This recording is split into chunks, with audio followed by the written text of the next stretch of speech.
You have already studied the organization of a flowering plant in chapter 5. फिर तुमने थोड़ा बहुत बोलते प्लांट के ऑर्गेनाइजेशन के बारे में चैप्टर 5 में पढ़े। ऑर्गेनाइजेशनल टिश्यू है नहीं ऐसे ना। बिल्कुल। Have you ever thought about where and how the structures like roots, stems, leaf, flowers, fruits and seeds arise? अब तुमको क्या मालूम होता है क्या देखो, कहाँ से ये सारे स्ट्रक्चर अराइज होते हैं? रूट कहाँ से निकलती, स्टेम कहाँ से निकलती, लीफ कहाँ से निकलते, फ्लावर्स, फ्रूट्स, ये सारी चीज़ें कहाँ से निकलती हैं?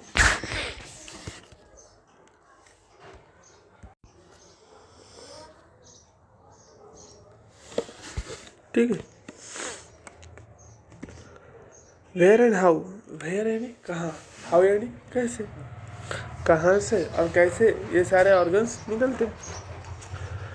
You are by now aware of the terms seed. अब के वक्त यानी अभी तक तुमने पढ़ लिया तो अब तो तुम सीड के बारे में जानते होंगे, है ना।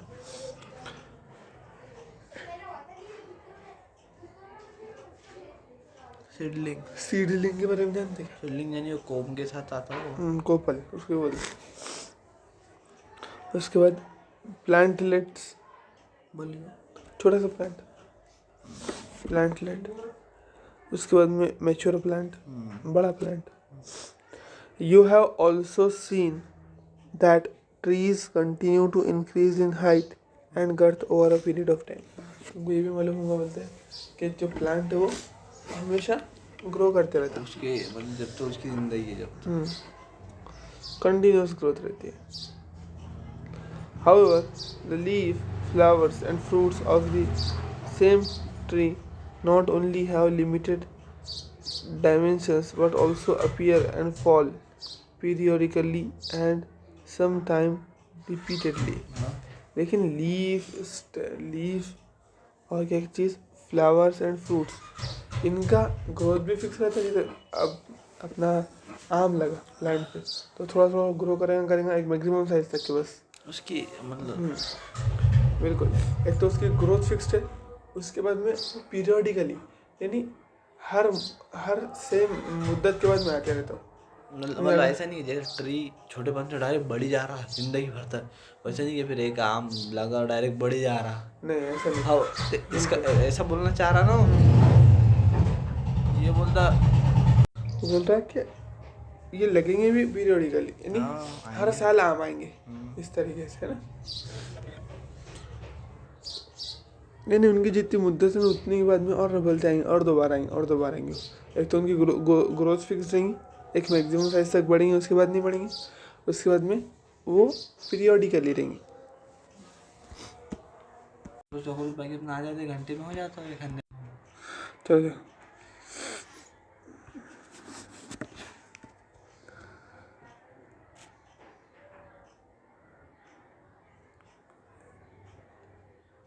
You have also seen that trees continue to increase in height or girth over a period of time.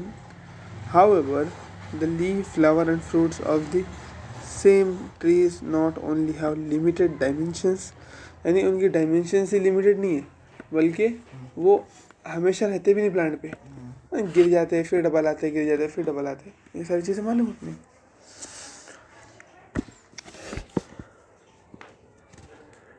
Why does vegetative phase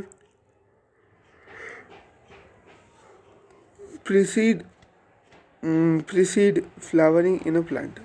यानी पहले ग्रोथ क्यों होती फिर रिप्रोडक्शन क्यों होता है, ऐसा पूछ रहा है। All plant organs are made up of variety of tissue. अपने एनाटॉमी पढ़ लिए है ना, अपने को मालूम है कि सारे ऑर्गन जो है जैसे लीफ है तो उसमें एपिडर्मिस होगा, फिर पैरेन्काइमा की लेयर होगी, palisade, spongy, xylem tissue, phloem tissue, ये सारे टिश्यू से बने हुए हैं। Is there any relationship between the structure of a cell, a tissue and organ and the function they perform? क्या कोई रिलेशन होता है सेल में, टिश्यू में? बिल्कुल। जिस तरीके का टिश्यू है, जैसे लिविंग टिश्यू है, जैसे स्ट्रक्चर की, जैसे सपोर्ट की ज़रूरत है, तो वहाँ पर तुम डेड सेल यूज़ करते, जैसे फोटोसिंथेसिस की ज़रूरत है तो वहाँ पर तुम पैरेन्काइमा यूज़ करेंगे, लिविंग टिश्यू यूज़ करेंगे, इस तरीके से, है ना। और उस ऑर्गन के लिए जैसे अब जैसे लीफ है तो लीफ में पैरेन्काइमा लगने वाला है, लीफ में सपोर्ट नहीं होना, स्टेम में सपोर्ट होना, है ना, इस तरीके से।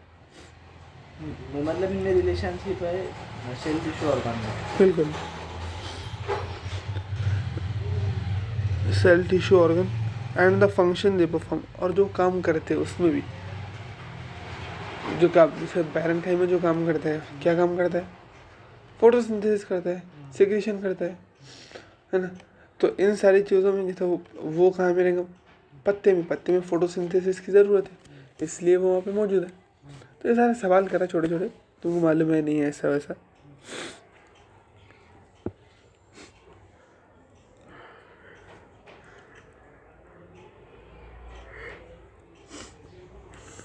Can the structures and function of these be altered?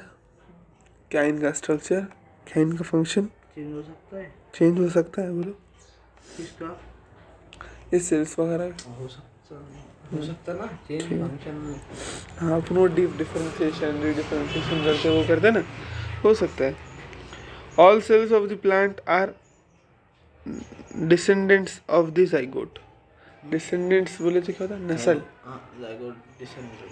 हाँ, डिसेंडेंट्स का मतलब होता है नस्ल। जाइगोट की तो नस्ल है ना, जाइगोट की पैदावार है, बोल सकते जाइगोट की औलाद है। इसमें कुछ इम्पोर्टेंट नहीं, कुछ भी। The question is then why and how do they have different structures and function?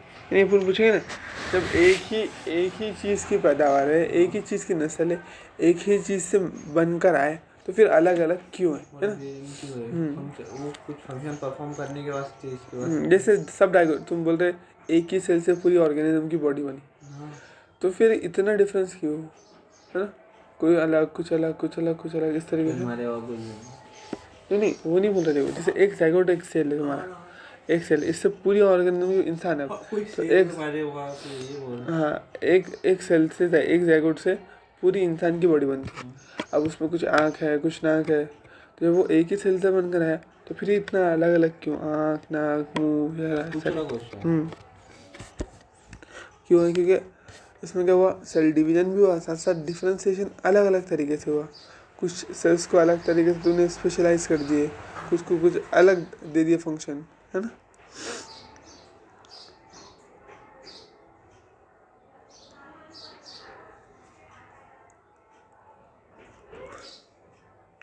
All these cells of plants are descendants of the goat. The question is then why and how do they have different structure and function? Functional attributes. Development is the sum of two processes. अब definition चालू है। अब यहाँ पर सबसे पहले definition है growth and development. Development बोलते हैं ना, तो देखो डेवलपमेंट दो प्रोसेसेस का सम है बोलते हैं। कौन सी? Growth and differentiation. पहले तो ग्रोथ फिर डिफरेंशिएशन, ये दोनों प्रोसेस जब होंगी, इन दोनों प्रोसेस को मिलाकर अपन डेवलपमेंट बोलेंगे। क्या बोलेंगे? मतलब ग्रोथ हो रही और मतलब एक टाइप की सेल तो डिफरेंशिएशन हो रहे हैं। बिल्कुल, यानी ग्रोथ भी हो रही है और स्पेशलाइजेशन भी हो रही है। इसका मतलब सेल डिवाइड तो कर ही रहे, उसको ग्रोथ बोल रहे हैं। उसके बाद सेल्स को काम भी दे दिया जा रहा है, फिक्स कर दिया जा रहा है उनका काम, उसको डिफरेंशिएशन बोलते हैं। To begin with, it is essential and sufficient to know that. शुरू करने से पहले क्या करना है, हमको थोड़ा समझना है। तो अभी क्या पूछेंगे, ये बस ये ग्रोथ की डेफिनेशन अच्छे से समझते हैं।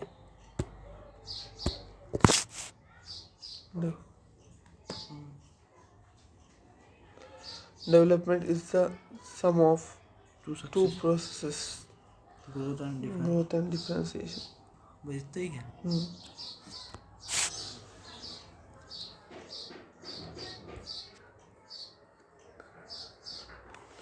It is essential and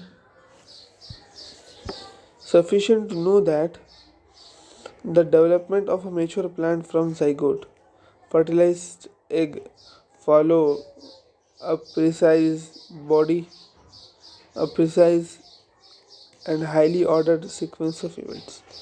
अब ये जानना तुमको ज़रूरी भी है और सब इसमें काफ़ी भी है, इतना ही जान लो बस, बाकी सारी चीज़ें छोड़ो कि बहुत सारे इवेंट्स होते हैं। क्या होते हैं? बहुत सारे इवेंट्स होना ज़रूरी है, जब जाकर तुम्हारा क्या बनेगा, एक जाइगोट से इतनी बड़ी कॉम्प्लेक्स बॉडी बनेगी। हाँ, इवेंट बहुत सारे वो चेंजेस आएंगे। Highly ordered succession of events, बहुत हाईली ऑर्डर्ड होंगे, एकदम एकदम एकदम प्रॉपर तरीके से होंगे। रैंडमली किधर भी कुछ भी होगा नहीं, एक के बाद एक सीक्वेंस होगी, तो ही तुम्हारा इतना कॉम्प्लेक्स बॉडी बन पाएंगे। समझ रहे बात? पढ़ते ना डाइगोट है, फिर 4-8 सेल का बना, फिर बाद में मरूला, ब्लास्टोमियर, ब्लास्टोसिस, फिर ये सारी। हाँ, एक भी प्रोसेस आगे पीछे हो गई इसमें, तो जैसा ऑर्गेनिज्म बनना चाहिए था वैसा ऑर्गेनिज्म नहीं बनेगा। ठीक है? सक्सेशन ऑफ इवेंट है नहीं? सक्सेशन यानी हाईली ऑर्डर बोले तो एकदम एकदम सीक्वेंस में, बिल्कुल। सक्सेशन ऑफ इवेंट, सक्सेशन यानी एक के बाद एक इवेंट कुछ हो रहे, तो इवेंट यानी तो वो होते क्या बोलेंगे उसको, काम हो सकते। काम ले लो, जैसे पहले क्या बनना है, फिर क्या बनना है, फिर क्या बनना है, एकदम हाईली ऑर्डर्ड में होगा और एक के बाद सीक्वेंस में होगा। ये पूछ सकता है? नहीं, कुछ ही नहीं इसमें पूछना। During this process, a complex body organization is formed that produce roots, leaf, branch, flower. So during this process, इस प्रोसेस के दौरान क्या होगा देखो, कंप्लीट बॉडी ऑर्गेनाइजेशन। हाँ, बहुत ही कॉम्प्लेक्स बॉडी बनेगी, इस फॉर्म दैट प्रोड्यूसेस, रूट भी बनाएंगी वो, लीफ भी बनाएंगी, ब्रांच भी बनाएंगी, फ्लावर भी बनाएंगी, फ्रूट भी बनाएगा, सीड भी बनाएगा, इवेंचुअली दे डाई, फिर बाद में मर जाएंगे। The first step in the process of plant growth in seed germination. पहली स्टेप ये है, मतलब इसमें है नहीं क्या? ऐसा हो रहा है ना? बिल्कुल। The first step in the process of plant growth and seed germination is seed germination. तो सबसे पहले क्या करेंगे, सीड ही तो जर्मिनेट करेगा। वो कोम निकालना उसको, ऐसे हाँ, बोल सकते हो? बिल्कुल। ये इम्पोर्टेंट। चलो, the first step in the process of plant growth is seed germination. सबसे पहले क्या होगा, सीड जर्मिनेट करेंगे ना, सीड जैसी ज़मीन में डालेंगे अपन, क्या होगा, जर्मिनेट करेंगे यानी ग्रो करेंगे, कोम फूटेंगे उसको, सीड को। The seed germination when favorable conditions for growth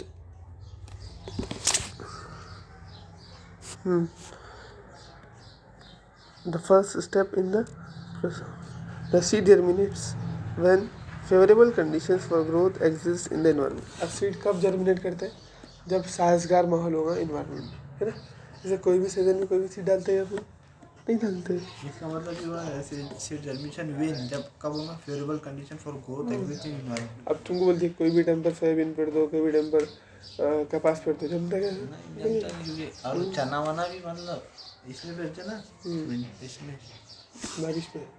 चना भी पेरते, मतलब दिवाली के टाइम पे। ठीक है, तो यही बोला जा रहा है, एक साजगार माहौल चाहिए उसको। क्यों ऐसा करते हैं अपन, टाइम पर टाइम फिक्स कर रहे थे पेरने का, क्योंकि वो टाइम पर उसके लिए फेवरेबल कंडीशन रहती है, इसलिए। आगे बस में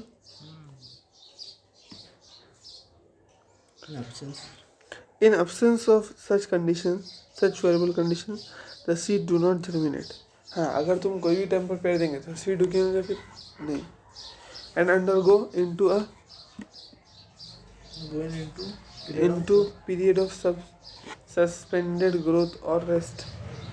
अब तुम डाल देंगे सीड तो ग्रो नहीं करेगा, बल्कि रुक जाएगा वहीं के वहीं पड़े रहेगा, जब तक कि उसका फेवरेबल कंडीशन नहीं हो। जैसे तुमने धूप का लेप डाल दिया, बैक्टीरिया लग के खा भी मान के लेते चलो, हैं जल्दी उसको। नहीं ज़रूरी नहीं है, मान के चलो तुमने डाल दिया उसको मिट्टी के अंदर, तो कभी खा भी सकती, कभी जैसे वैसा रह भी सकता हो। जब तुमने पढ़े थे खजूर, तो खजूर का सीड कब तक रुका था? 2000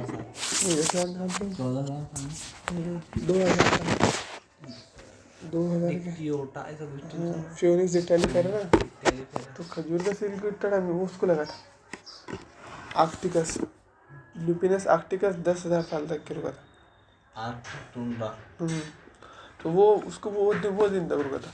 ठीक है, नहीं, जब तक क्या प्रॉपर कंडीशन नहीं मिलती तब तक वो रुक सकता है, ठीक है। And grows into a period of suspended growth और rest once favourable condition turn. हाँ, जैसी फेवरेबल कंडीशन आएंगी तो क्या होगा, the seed resume metabolic activities and growth takes place. फिर दोबारा से क्या करेगा, रिज्यूम बोले तो डबल आना। डबल से क्या करेंगे, ग्रोथ वोथ सब करने चालू कर देंगे। The seed resumes metabolic activity, फिर क्या होगा उसमें, मेटाबॉलिक एक्टिविटी चालू हो जाएगी, फिर ग्रोथ करेंगे, growth takes place. In this chapter, you shall also study some of the factors which govern and control these development processes. These factors are both intrinsic, internal, and external to the plant. ये क्या क्या हो सकते हैं, बाहरी भी हो सकते हैं, अंदरूनी हो सकते हैं। यानी कुछ प्लांट के अंदर के फैक्टर है जो क्या करते हैं, प्लांट की ग्रोथ को कंट्रोल करते हैं। कुछ प्लांट के बाहर के फैक्टर है जो क्या करते हैं, प्लांट की ग्रोथ को कंट्रोल करते हैं। आइए बात समझ।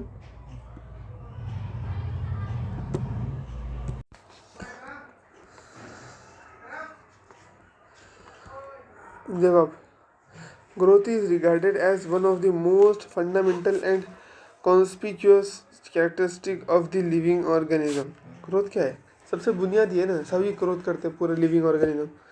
एंड कॉन्स्पिक्यूस, हाँ दिखने वाली क्या, यानी आसानी से देख सकते हैं ना ग्रोथ हुई कि नहीं, मालूम पड़ेगा अपने of living beings. What is growth, growth है क्या, मतलब ये लिविंग में कैरेक्टरिस्टिक वो नहीं है, फीचर नहीं है, बस कैरेक्टरिस्टिक। वो नहीं बोल रहा, वो बात को भी छेड़ रहा नहीं, वो बोल रहा कि ग्रोथ ऐसी चीज़ है कि जो सब में होती है। हाँ, सभी सब में होती है और वो दिखती भी है, ग्रोथ हुई करके मालूम पड़ता है अपने। व्हाट इज ग्रोथ, ग्रोथ है क्या, growth can be classified as an irreversible permanent increase in size of an organism or its part or even of a individual cell। ये जो मेरी ग्रोथ की डेफिनेशन है, ये याद करने अपने को। परमानेंट रहती है हमेशा के लिए, एक बार तो जैसे झाड़ ग्रो कर गया दोबारा छोटा हो सकते हैं। हाँ, तुमको बोल दिया अब तुम बड़े हो गए, अब छोटे होंगे क्या, कोई भी नहीं होता छोटा दोबारा, इरिवर्सिबल। ऐसा बोल सकते हैं बच्चों का जो सिर रहता है छोटा रहता ना, अब जो बड़े में तो साइज बड़ा रहता। अपनी केस में नहीं, ऐसा बोलना सही नहीं है। प्लांट केस में रह सकते हैं, तरबूज की केस में बोलना तो सही है। हाँ, छोटा तरबूज है, छोटा बड़ा है, वो आने वाला है इसके बारे में, ठीक। तो ग्रोथ इज, चलो तो increase in size of an organ और इट्स पार्ट और इवन सेल। तो ग्रोथ को क्या बोल सकते हैं, साइज में बढ़ना। अपने को देखो, ग्रोथ के दो डेफिनेशन देखे थे अपने, एक नंबर में बढ़ना, उससे भी ग्रोथ होती है, सेल के नंबर बढ़ते, एक सेल का साइज बढ़ता, उसको भी अपन ग्रोथ बोलते। तो किसी ऑर्गन का साइज बढ़ गया, किसी सेल का साइज बढ़ गया, ये सारा ग्रोथ है। Generally growth is accompanied by metabolic process both anabolic and catabolic that can occur at expense of energy। Growth is accompanied by metabolic process। तो ग्रोथ जनरली जो होती है वो कैसे होंगी, मेटाबॉलिक पाथ के जरिए, यानी मेटाबॉलिज्म होगा, सेल रिएक्शन होंगी, कुछ बनेगा, कुछ टूटेगा, तभी तो ग्रोथ हो पाएगी। साइटोप्लाज्म ग्रो होना ना, ग्रोथ होने के लिए क्या होना, सेल डिवाइड करने के लिए साइटोप्लाज्म का सिंथेसिस, डीएनए का सिंथेसिस, डीएनए का सिंथेसिस करने के लिए क्या करना पड़ेगा, रिएक्शन करना पड़ेगा। तो कुछ रिएक्शनों का रिजल्ट है था ग्रोथ।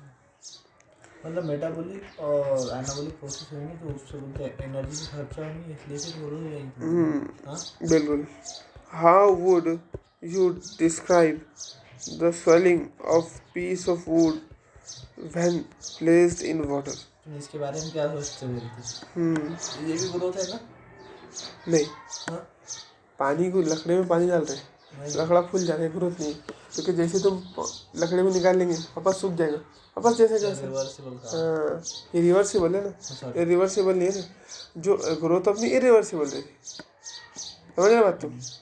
तो ग्रोथ इरिवर्सिबल है, ये इरिवर्सिबल नहीं है, ये क्या है, रिवर्सिबल है, इसलिए ये ग्रोथ नहीं है। अरे एग्जांपल जो उसने expansion of leaf is growth है नहीं। बिल्कुल। अब एक मतलब पत्ता बढ़ गया, तुम उसको कुछ भी कर लो, छोटा होता क्या, नहीं होता, बस।